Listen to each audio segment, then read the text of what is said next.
Hello and welcome back to my orchid life. I hope you guys are having a wonderful day. So today I thought we'd take a look at the orchids I have on mounts. Some of them have been on their mount for quite some time, some of them have been newly mounted, and some of them are doing quite a bit while others are not doing that much. So let us start. Let's see, I think this was the first one that I mounted. And this is a Phalaenopsis soft clouds keiki that I put on this mount here. And I can't remember if I did a video on it or not. If I did, I will post the video. But as you can see, she's got lots and lots of roots coming out and about. And the cool thing is this one is going back into this hole. And I'm expecting to see her come out of the top there because that hole does go all the way through and there is moss stuffed in there. Since being put on this mount, she has grown this leaf here and she is now working on this new one here. And the thing about the keikis are they can actually bloom from a young age, and she does have enough leaves now where she could produce a spike if she wanted to. I'm not sure if she's going to, but she does have the potential right there. And then we have this one here. Oh, and I put this one on this mount in March. Yes, the 21st of March. And then this one has been, well, these have been on this mount since April. April. I know I have a video on this one, so I'll post that one in the description down below. And I may post it here in the video as well. But since being put on this mount, this top one here has finished this leaf here and is now growing a root. If you can see it right in, let's see, right in there, right there. And I'm sure there's more roots here because I mean she's not gotten droopy or anything since I put her on the mount. And this is just a very thin layer of moss. This middle one here had this new leaf right here that I quickly broke when I was putting her on the mount, but she did finish off what she was going to do and then has since finished this leaf here. I don't see any roots on her, but I'm sure she has some in there somewhere. And the one down here on the bottom has finished this leaf here, is finishing off this one, and then as you can see she has a root that is growing into the moss. Again, all three of these have the potential to create a spike if they so chose. With the Phalaenopsis soft clouds, unlike a lot of the other Phalaenopsis where you can give them that temperature drop and it encourages spiking, these guys just kind of bloom year-round, willy-nilly, whenever they want. I have one that blooms periodically every 2 to 3 months. There's that one. And then let's look at the two. Oh, I'll be right back. I left one in the kitchen. 1 second. We have our two Brassevola Catleia hippodamias that were put on mounts. And when I unpotted her, I was expecting one plant, ended up with 3. So we mounted the 3 of them.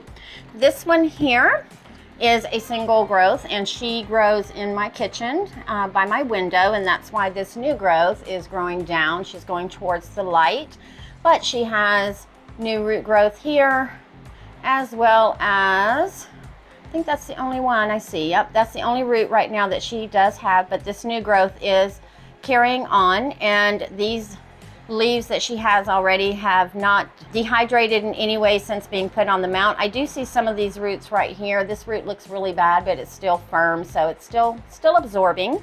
And this was done on the 7th of May. Let's see. Nope. It was done on the 11th of July. I got her on the 7th of May. So on the 11th of July is when we put her on this mount. And then the sisters, so these are the other 2 pieces that put on this wider mount. And this one here is finishing off this growth. This growth was already growing on there when I mounted her. So she's finishing that off as well as producing some roots right here. And she's got another little root right back in there that you can see. And then this one over on the other side is producing roots. This is a new growth that she developed since being on there. It's not quite as wide, but it is getting longer. And this one hangs underneath a grow light on the wall. And then along with this one, my Brassavola Little Stars also hangs on that same wall under the same light. And she has put on lots and lots of new growth. She's got one here, here. She's finished off this one and is working on another growth here, as well as lots and lots of new roots. And Nina, if you're watching this, I agree with you. These new roots are like Teflon. They are not absorbing water quite yet, but fortunately she does have roots under the moss that are supporting her while she is developing those new ones.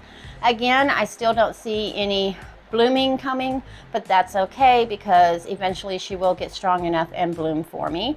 And I just noticed we have a growth here, but I think it's dried out. And along with that, I have moved this is the Patenaria Montana Big Sky under that same light, because where she was hanging, my Hawaiian treat was kind of like that and kind of blocking some of the light, so she was a little shaded, so I did move her. But since putting her on this mount on, let's see, when did we put her on the mount? We mounted her on the 12th of August, so a little over a month ago. And this growth here was just beginning. So as you can see, she's put on quite a bit of growth in the last month. And I don't see any other new root other than the one that she had when we first put her on there. The leaves are still very hard and firm. She's not absorbed a lot of the, back reserve, I guess, out of the canes here. So they've stayed all nice and plump. So I think she is liking her new little setup. And like I said, when I potted her up, she can just do whatever she wants because she looks like she's a climber and a spreader. And, well, let's just talk about our Hawaiian treat here. So the Brassevola, it's a Brassevola Catleia. It's a BCT. I'm not sure what that stands for. I'll look it up again and find out. But we put her on here in July. And at that time, she did have two blooms, or two spikes. One was in bloom, one was getting ready. She since bloomed. Let me move some of these out of the way before I damage something important. But as you can see, she's got this new growth here. And I have kind of tied it to this growth next to it because she was growing kind of off winky, and that encouraged her to be a little more straight.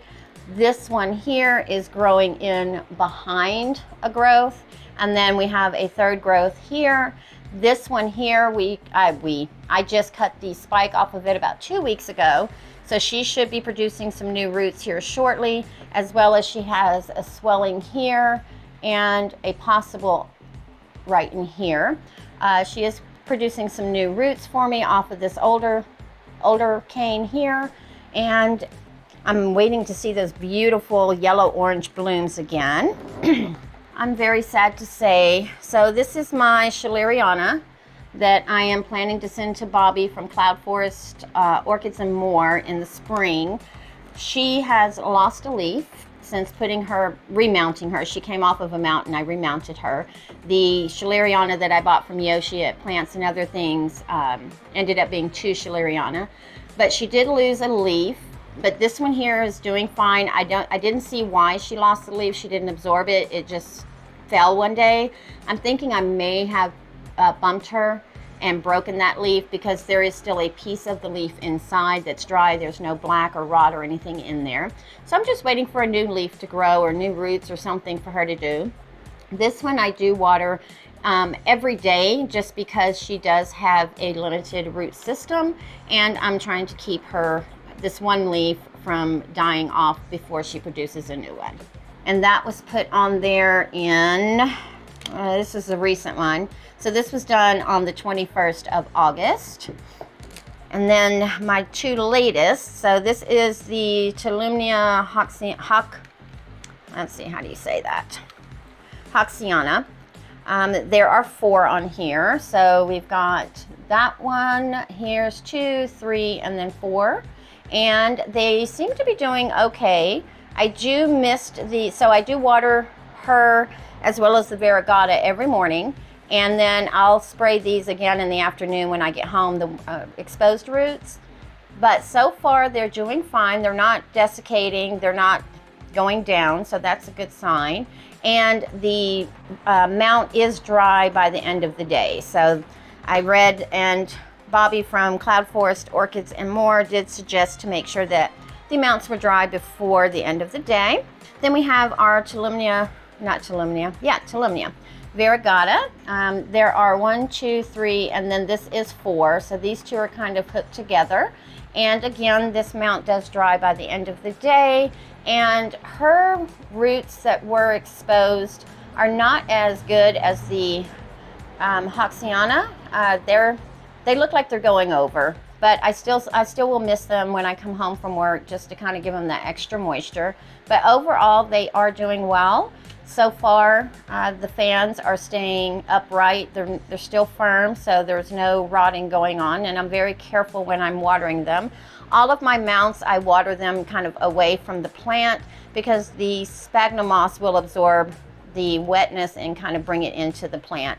I'm afraid to put it on the plant itself just for fear of getting water into those little fans and then not being able to let it dry out before the end of the day, and then they rot. And this is not an orchid, but this is my Staghorn Fern that I bought back in May, and she was kind of tiny. She had like 3 or 4 leaves. She had this big leaf here, and then these 3 here. So she had these 3 leaves right here, this one, and this one. And since she's been growing in the kitchen, she's developed all of these other leaves, and she does have another leaf coming right there. Do you see the white? That's a new leaf.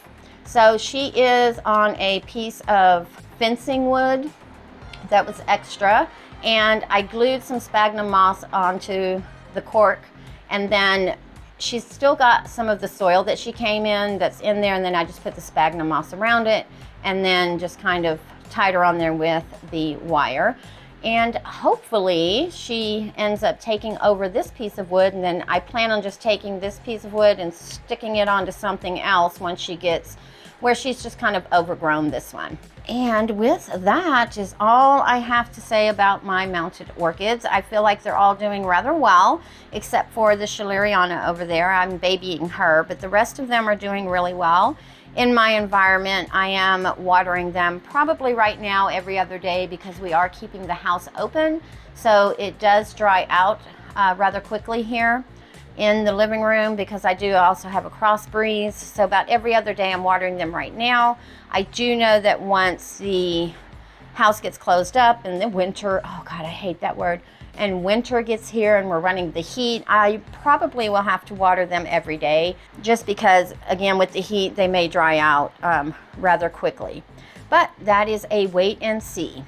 So let me know what you think about the progress on the mounted orchids, and let me know how many mounted orchids you have. Are they easy for you to grow? Do you grow them in your home? How often do you have to water them? And with that, go ahead and leave this video a like, subscribe if you want, and we will see you on the next.